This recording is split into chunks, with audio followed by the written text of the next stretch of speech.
ഈ എമ്പുരാന്റെ ട്രെയിലറെ കണ്ട് കൊള്ളാന്നൊക്കെ ഞാൻ പറഞ്ഞില്ല. എന്താണ് നിങ്ങളുടെ പ്രശ്നം പറ. അപ്പൊ ഈ പടത്തിന്റെ റിലീസ് മാർച്ച് 27-നാണ്.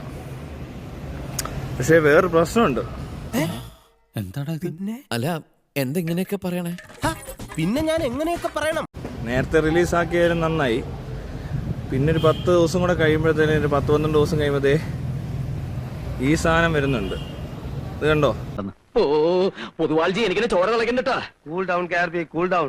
ഈ മോഹൻലാലൊക്കെ എന്തൊക്കെ കാണിച്ചാലും ഈ ഒരു റേഞ്ചിൽ വരത്തില്ല. എന്താ ഷാജി? ഞാൻ ഒരു കാര്യം പറയട്ടെ. പറഞ്ഞു. നീ എന്തിനാടാ ഇങ്ങനെയൊക്കെ ചെയ്യുന്നത്? ഒരു സുഖം, നമുക്ക് ആരെയും കളിപ്പിക്കാൻ വേണ്ടല്ല. എന്തോ ഒരു ഇവിടുന്ന് കരിച്ചിങ്ങനെ മതി. അത് ഈ കോട്ടും കൂളിംഗ് ഗ്ലാസും സീനൊക്കെ കൊണ്ട് ലാലേട്ടൻ ഇങ്ങനെ നിരങ്ങുമ്പോൾ ഇപ്പുറത്തൂടെ ഇങ്ങേരി ഈ ബൈക്കൊക്കെ ഓടിച്ചിറങ്ങുന്ന കണ്ടു കഴിഞ്ഞാൽ പിന്നെ അതങ്ങ് പോവും. ഒരു റീ എൻട്രിക്ക് ശ്രമിക്കുമ്പോ ആരംഭത്തിൽ അപമാനം.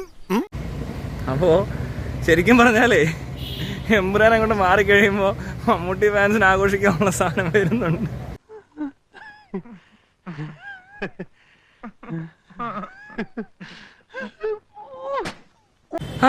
എന്തിലാട്ടെ.